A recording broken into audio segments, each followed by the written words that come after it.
Group 1 పరీక్షలల్లో కొలువు అమ్ముకున్నారు. అంతా ఆగమాగం చేసిర్రు అన్నోళ్ళంతా ప్రెస్ మీట్ పెట్టినరు హైదరాబాద్లో. దాంట్లో సర్కారు ఎట్లా మోసం చేస్తున్నది చదువుకున్న పిల్లలను అనేది ఒక్కొక్కరు మాట్లాడిర్రు. దాంట్లో పృథ్వీరాజ్ అనేటైన మాట్లాడుకుంటా చెప్పిండు, కడుపు అలా పెట్టుకుంటా కష్టపడుకుంటా ఫీజులకు ఇబ్బంది అవ్వకుండా చేస్తున్నట్టు కదా. మీ పార్టీ దగ్గర బొచ్చడు వేల రూపాయలు ఉన్నాయి, వేల కోట్ల రూపాయలు ఉన్నాయి కదా. ఈ పడై ఒక 10 కోట్లు పడేసేయండి. కపిల్ సిబల్ అయ్యా పని చెప్పాలి. బీజేపీ చెప్తున్నా నువ్వు మాట్లాడిన అయిపోయింది.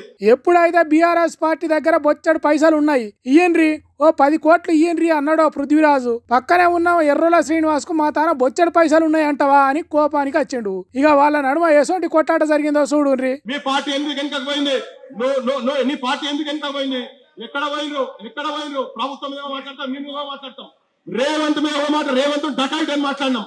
రేవంత్ బరాబర్ మాట్లాడు, నువ్వు ఎవరు చెప్పడానికి బరాబర్ మాట్లాడతాం. మేము ఎక్కడ పోయినా మీరు ఎక్కడ పోయినరు?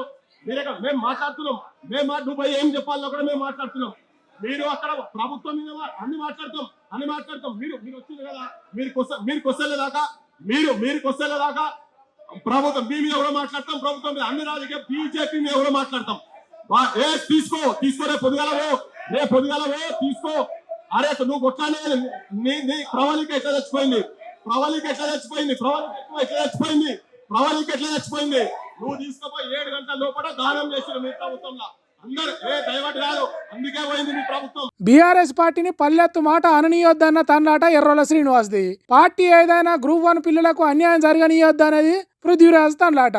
అందుకే పాత సర్కార్ గ్రూప్ 1 నోటిఫికేషన్ వేసిన నాటి నుంచి ఎట్లా బీఆర్ఎస్ ప్రభుత్వం విద్యార్థులకు అన్యాయం చేసిందో చెప్పుకుంటూ వచ్చిండు. ఈ పంచాయతీ ఎక్కడికో పోయేటట్టున్నదని నడిమిట్లకు కొందరు వచ్చి మైక్ తీసుకొని చూస్తే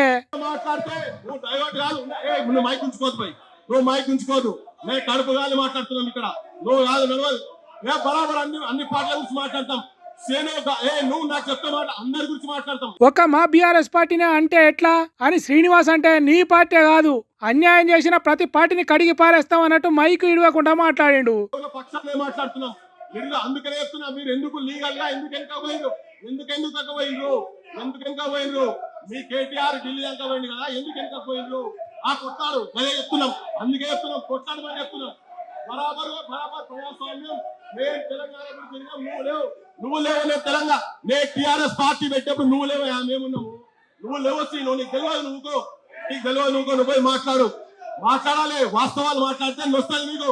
బరాబర్ నువ్వు రేపు పొద్దుగాలి చెయ్యి. లీగల్ సపోర్ట్ ఇప్పి